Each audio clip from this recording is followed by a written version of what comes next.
Friends, so in the last class you have learnt about universal law of gravitation, isn't it? So where you have learnt about F is equal to G m1 into m2 by r square. Then from there you learnt what's the relationship between small g and capital G, and based on that you have found out what are the variations of acceleration due to gravity, where G will be maximum at certain places and minimum in some places, and the value of G will decrease with the altitude and also with the depth. After that you have learnt about the difference between mass and weight. Then was about, so the next was apparent weight. What was apparent weight is nothing but wherever there is a force, to that there is a reaction. So that apparent weight R depends on the motion of the lift, whether upwards or downwards. So that was the apparent weight. So the next topic is weightlessness. This you would have come across in whenever you travel in a lift, correct? That is during the fast downward or upward motion, there is a change in the weight. That is what is felt. But actually what happens when it happens? What are the various aspects in lift?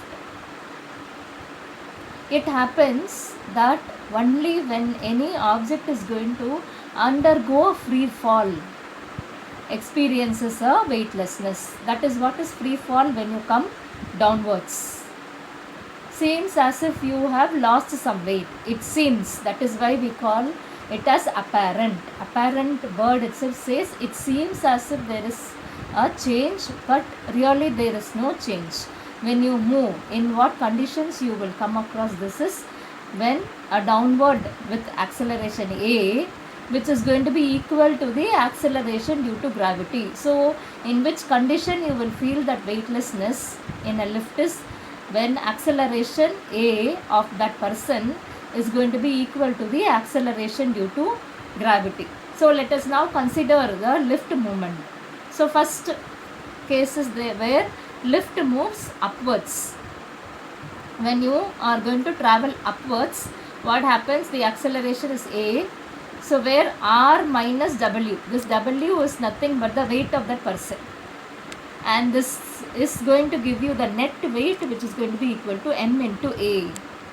So when you rearrange this one, you get the equation as R is equal to W plus MA, and this W is equal to M into G. So the net reaction R will be equal to M into G plus A. What does that say is that there is an increase, this apparent weight, where it is it has got increased. So apparent weight is greater than the actual weight. You feel as if you are weighter, your weight is greater than what your actual is. That happens when lift is going to move upwards, but lift moving downwards, during that W is greater than R. So there again you have W minus R will be equal to M into A. So you get where is equal to M into G minus A. So here what happens is that apparent weight is less than the actual weight. Okay. So now what's the third condition is that lift is at rest. So in that condition there is no acceleration, A will be equal to 0. So hence they both are the same, where apparent weight is equal to the actual weight.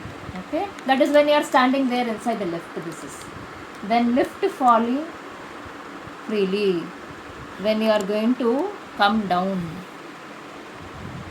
where in this condition what happens? A is equal to G, both are equal, hence apparent weight will be equal to 0. Now we'll move on to the next topic, where it is weightlessness of the astronauts.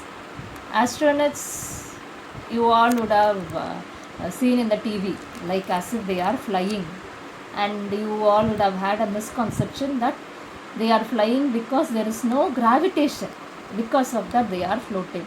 But it is not so, children. Astronauts are not floating, but they are falling freely around the earth due to their huge orbital velocity, because the space station that they are reaching is actually located in a within that some velocity called as orbital velocity. All these chapters will be enhanced in your 11th standard. It will be even more clear when you learn your 11th standard. As of now, it's only the basics that you learn. So there is some velocity called as orbital velocity, in which the space station is also going to orbit. In that, when you compare, like when you have your lift and the person and the man, like that, here it is comparison between space station and the astronaut. So space station is also going to be in the orbital velocity, and with that the astronaut is going to be also floating there. You look as if it is floating, but he is falling freely from there. Okay, so in which they both are going to have equal acceleration. That is this one. They both are falling freely there. So what happens here is where r becomes 0. So when r becomes 0, where both space station and astronaut are in state of weightlessness. So hence, because of that, it seems as if they are floating. It's not floating. It is because of really falling. And it's not that they have not felt any gravitational field, nothing as such of that. It's only the weightlessness is due to the apparent weight, where it is going to be equal to 0. So now it's a revision or summary of a lesson, which is a quick recapitulation of the full lesson, which will be helpful always when you go for before the examination. You can just revise it. So what all we have studied in lesson 1? First one was introduction about mechanics. So you know what is mechanics, which deals with the effect of force, all about the forces. And there are two types of mechanics. One is static and the dynamics. Statics, where it will deal when any object is at rest. Dynamics, always at motion. Then there was an explanation given for force. Force was defined as a push or pull applied to change its state. If it is at rest, it will start moving. If it is already moving, it will stop. That is what is a force is. And inertia. So what is inertia? It's nothing but the inability of the body to change its state of rest or of uniform motion. That is what is called as inertia. And we know that there are 3 types of inertia: inertia of rest, inertia of motion, and inertia of direction. And some examples were given for all such inertias are. Then about linear momentum. So what is linear momentum is nothing but when you have applied a force to an object, what happens? It starts moving with a velocity of v. So that measure is what is called as linear momentum. P is equal to m into v. So these are the basic concepts that you know to define Newton's first law. So Newton's first law explains force based on inertia. So what does Newton's first law says is, any object will be at rest or will be keep on moving until an external force applies on it. That is what is the Newton's first laws. So now based on that, there are 2 types of forces. One is like parallel force and another one is unlike parallel force. If 2 forces are in the same direction, I call it as like parallel force. If 2 parallel forces which are in opposite direction, then it is called as unlike parallel forces. Now I need to know what is its resultant is. What's the net effect of it? So resultant force. So resultant force for the like parallel force, where it will be summation. It will be plus F1 plus F2. Then for unlike parallel forces, if it is F1 is greater than F2, then it is F1 minus F2. Or else if F2 is greater, then it is F2 minus F1. And it will be in the direction of the greater force. Now there is another condition where if that turns to 0, then that kind of force is called as balanced force. If you have some answer, then it is unbalanced force, and if you have it to be equal to 0, it is called as balanced force, which is called as a state called equilibrium. That kind of resultant is called as equilibriant. Then the next topic was moment of force. Moment says measure.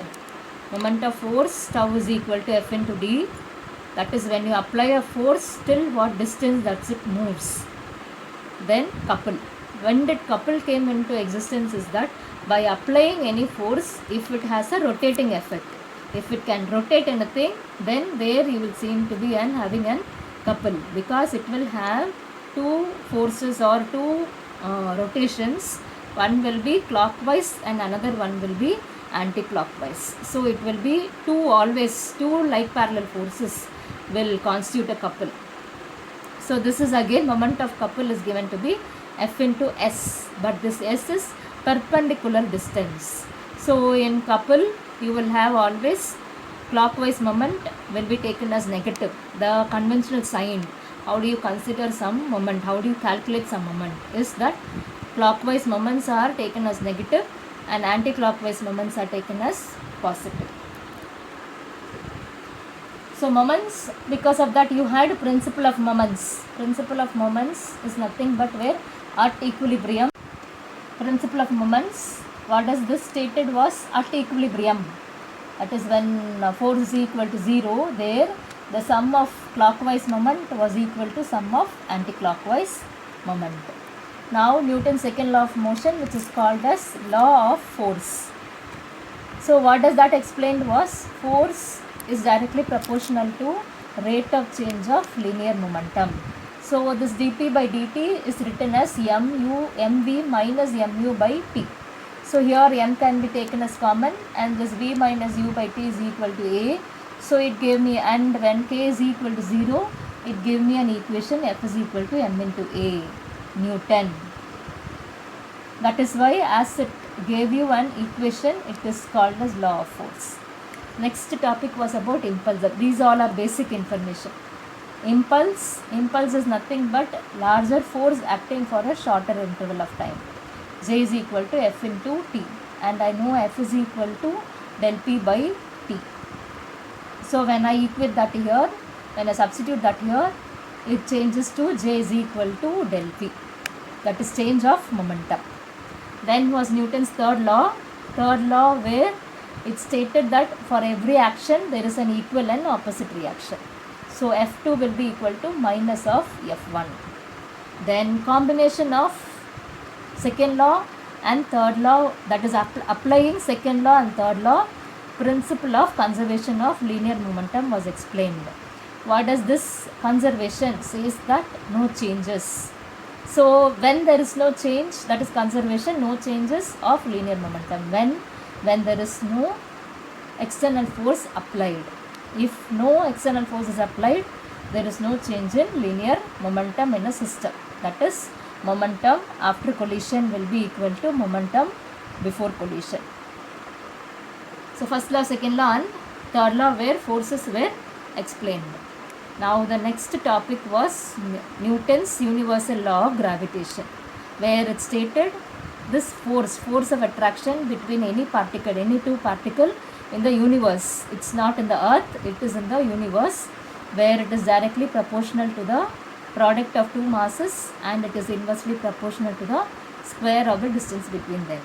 So again it gave me F is equal to G into m1 into m2 by r square, where this G is nothing but universal gravitational constant and its value is so much. So acceleration due to gravity, small g, it is represented by small g. What is this acceleration due to gravity? Is that when object falls down due to gravitational force. So based on that, now I could relate what is the relationship between small g and capital G. So you have Newton's second law where it says F is equal to m into a. So here as it is due to gravity, it is F is equal to m into g. And Newton's law of gravitation says F is equal to G into capital M into small m by r square. I can equate both and give you, and it turned into an equation where it is G is equal to G mm by r square. So here I can now find out variation of G, where all this G varies. G varies with, from this equation it can be understood G is inversely proportional to r square. So G is maximum in polar regions and it is minimum at equatorial region. That is why an average value is calculated, which is to be 9.8 meter per second square, and also it decreases when height increases and also when the depth, when you go deep into the earth, there also g decreases. Now the next topic was about mass and weight. What is mass? Mass is nothing but amount of substance contained in the object. Its unit is always only kilogram. But what is weight? They both are not the same quantity. Weight is nothing but gravitational force exerted on it. That is, by what gravitational force any object is drifted towards the earth. That is what is weight is, and its unit is Newton. Then apparent weight. Apparent weight, why do you have an apparent weight, is nothing but the reactional force. For every action there is an equal and opposite reaction. That reaction force exerted by the lift is what is taken as apparent weight. So when do you have a weightlessness? Only when any object is going to have a free fall.